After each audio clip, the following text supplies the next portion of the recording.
The first time I truly questioned the direction of my own life, it wasn't during an argument. It wasn't after some dramatic event or painful confrontation. It happened in the middle of an ordinary Sunday afternoon, while people around me smiled, laughed, and congratulated my husband.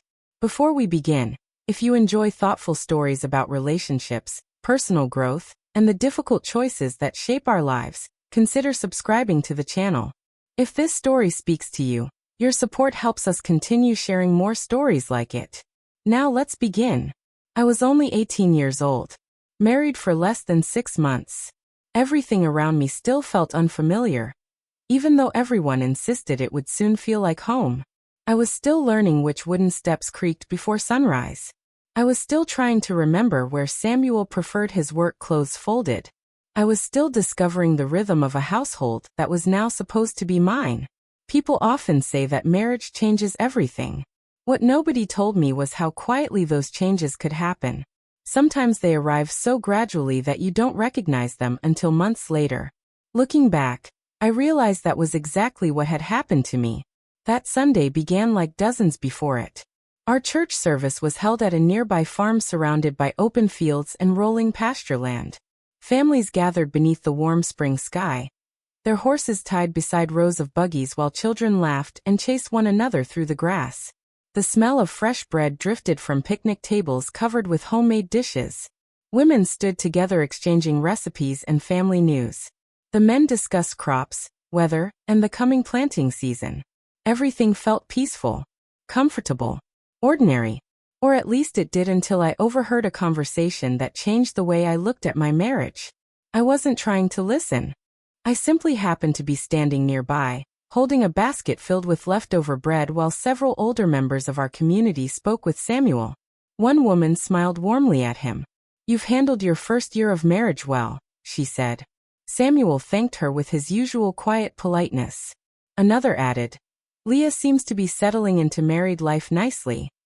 Again Samuel smiled. Then came the sentence that stayed with me long after everyone else had forgotten it. "A good husband guides his wife carefully during the first year." Several people nodded in agreement. No one questioned the statement. No one seemed surprised by it. Everyone acted as though it described something completely natural. Everyone except me. I stood only a few feet away, suddenly feeling like I had missed an important conversation everyone else had already heard years ago. What first year? What guidance? Why had no one ever mentioned this before? The questions followed me throughout the afternoon. Even during the buggy ride home, they refused to leave my mind. The road stretched ahead beneath the fading sunlight while the steady sound of horse hooves echoed against the dirt path. For several minutes neither of us spoke. Finally, I broke the silence. "Samuel?" He glanced toward me. "Yes. What did that woman mean back there?" "Which woman?" "The one who said a husband guides his wife during the first year." His expression changed almost immediately. Not with guilt. Not with annoyance. Instead, he looked genuinely surprised. "As though you already knew," he answered quietly. "Knew what?" He adjusted the reins before speaking again. "It's an old custom." I waited. He didn't continue. "So, what exactly does that mean?" He took a slow breath. "The first year of marriage is meant to help a young wife adjust to her new responsibilities. Most husbands take the lead until everything settles." At first, his explanation sounded reasonable, almost comforting. After all, every marriage requires adjustment. Every couple has to learn how to build a life together. But something about the way he said it unsettled me. "What do you mean by taking the lead?" He answered as though it were obvious. "It usually means the husband makes the important decisions for a while." I blinked. "I'm sorry, the important decisions? Just during the beginning?" His voice remained calm, matter-of-fact. "The first year is about creating stability." I looked out across the fields, unsure whether I had misunderstood him. He wasn't speaking harshly. He wasn't raising his voice. In fact, he sounded completely convinced that what he was describing was both normal and helpful. That somehow made it even harder to process. The rest of the ride passed in silence.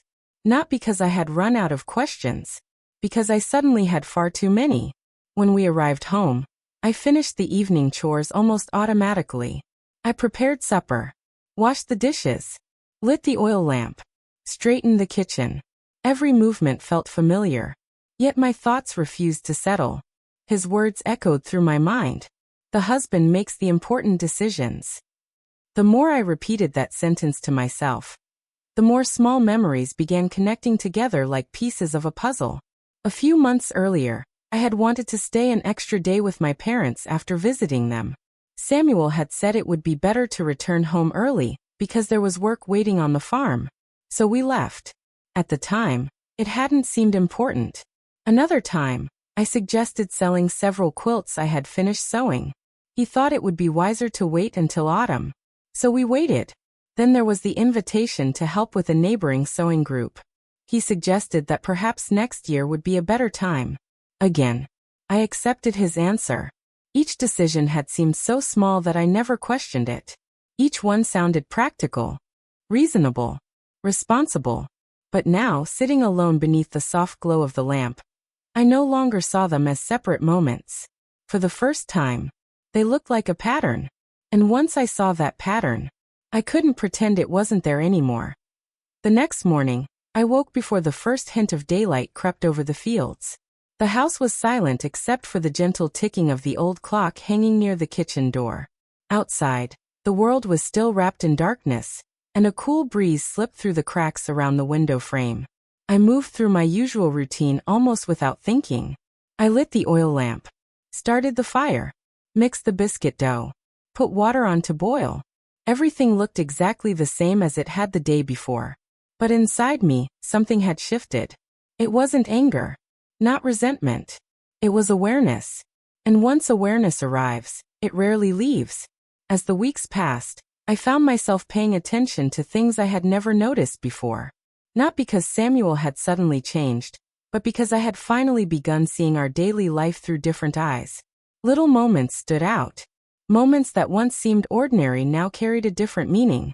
One afternoon, while we were repairing a section of fence near the pasture, I mentioned that my younger sister had invited me to stay with my family for a couple of days after the upcoming church gathering. Before I had even finished speaking, Samuel replied casually, "We'll probably come home that evening." His words were gentle, matter of fact. He wasn't trying to dismiss me. In fact, he probably believed he was simply making plans for both of us. Still, I couldn't ignore what had just happened. He hadn't asked whether I wanted to stay. He hadn't asked what I thought. The decision had already been made. I looked down at the loose fence post in my hands before quietly asking, "Did you already decide that?" He stopped working for a moment and looked at me. "I just figured it would be best. For both of us." He nodded. I forced a small smile. But something inside me felt unexpectedly heavy. Perhaps that was what unsettled me most. Samuel wasn't cruel. He wasn't unkind. He wasn't trying to hurt me. He genuinely believed he was helping. That realization made everything far more complicated. Because how do you question someone's actions when those actions come from sincere intentions? That evening, after supper, I sat alone on the porch watching the last rays of sunlight disappear beyond the fields. The sky slowly turned shades of orange, pink, and deep purple. Normally I loved evenings like this.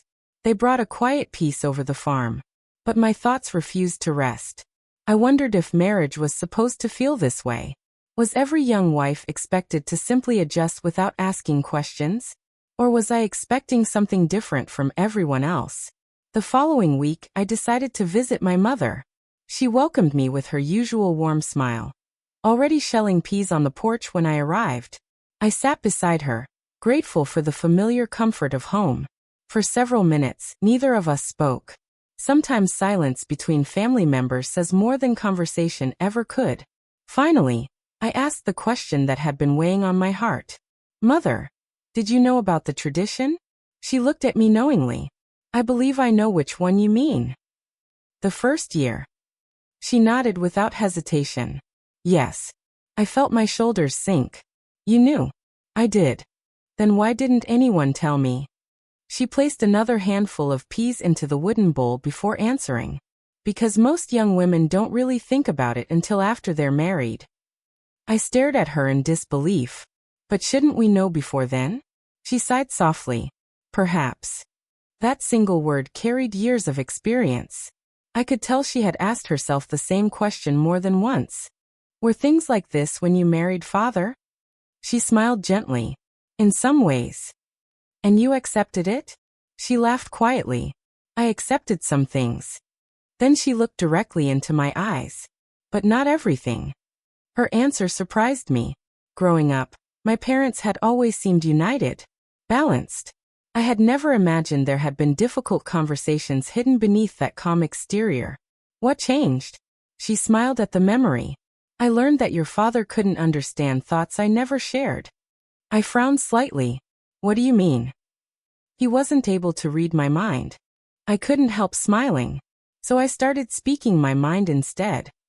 We both laughed softly. Then her expression became thoughtful once again. Marriage doesn't become stronger because one person stays silent. She paused before continuing. It becomes stronger when both people learn to listen. Those words stayed with me long after I left her house. During the buggy ride home, I replayed the conversation again and again. Maybe the problem wasn't simply tradition. Maybe the real problem was allowing tradition to replace communication. Those weren't the same thing. Not even close. A few days later, another moment made that truth impossible to ignore. Samuel's parents invited us for supper. Family dinners happened often, and I usually enjoyed them. His mother prepared roast chicken with fresh vegetables from the garden. His father talked about the harvest. His younger brother shared stories about breaking in a new horse. Everything felt relaxed, comfortable. Then, halfway through the meal, Samuel's mother turned toward me with a friendly smile. Have you decided what you'll be sowing this winter? I opened my mouth to answer. But before a single word left my lips, Samuel answered for me. We've decided to wait until after harvest before making plans. His mother nodded approvingly. That sounds very sensible. The conversation moved on immediately. No one questioned it. No one noticed that I had never actually answered. No one seemed to realize I hadn't spoken at all. I sat quietly for the rest of the evening, listening to conversations drift around the table, while a single thought repeated itself inside my mind. When had my own voice become optional? That question followed me all the way home. And before the night was over, I knew I couldn't keep ignoring it any longer.